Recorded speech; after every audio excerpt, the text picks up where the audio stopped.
মানসিক চাপ বা দুশ্চিন্তায় করণীয় জিকিরের মাধ্যমে আত্মার প্রশান্তি। ১.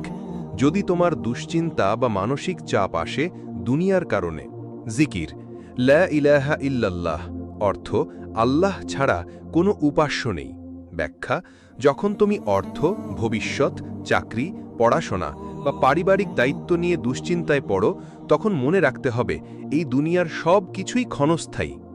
লা ইলাহা ইল্লাল্লাহ বললে অন্তর স্মরণ করিয়ে দেয় আল্লাহই একমাত্র অভিভাবক, তিনি ছাড়া আর কেউ উপাসনার বা ভয়ের যোগ্য নন। এই জিকির আমাদের চিন্তিত হৃদয়কে আল্লাহর প্রতি ভরসা করতে শেখায়, শান্ত করে। ২. যদি তোমার দুশ্চিন্তা আসে মানুষের কারণে, জিকির লা হাওলা ওয়ালা কুওয়াতা ইল্লা বিল্লাহ অর্থ আল্লাহর সাহায্য ছাড়া কোনো শক্তি বা ক্ষমতা নেই। ব্যাখ্যা: অনেক সময় মানুষের কথাবার্তা, অপমান, অন্যায় আচরণ বা সম্পর্কের টানাপোড়ন আমাদের মানসিক চাপের কারণ হয়। এই জিকির আমাদের শেখায় যে মানুষ কিছুই করতে পারে না যতক্ষণ না আল্লাহ চান। তাই মানুষের ভয় না করে আল্লাহর ওপর পূর্ণ আস্থা রাখা উচিত।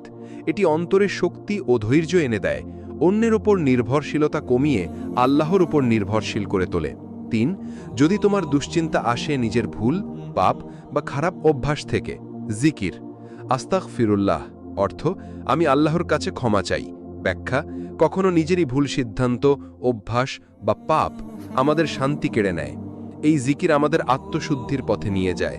যখন আমরা আস্তাগফিরুল্লাহ বলি তখন আল্লাহর কাছে ক্ষমা চাই, আর সেই মুহূর্তেই অন্তর হালকা হয়ে যায়, পাপের বোঝা কমে যায় এবং আত্মা পায় প্রশান্তি ও পরিশুদ্ধি।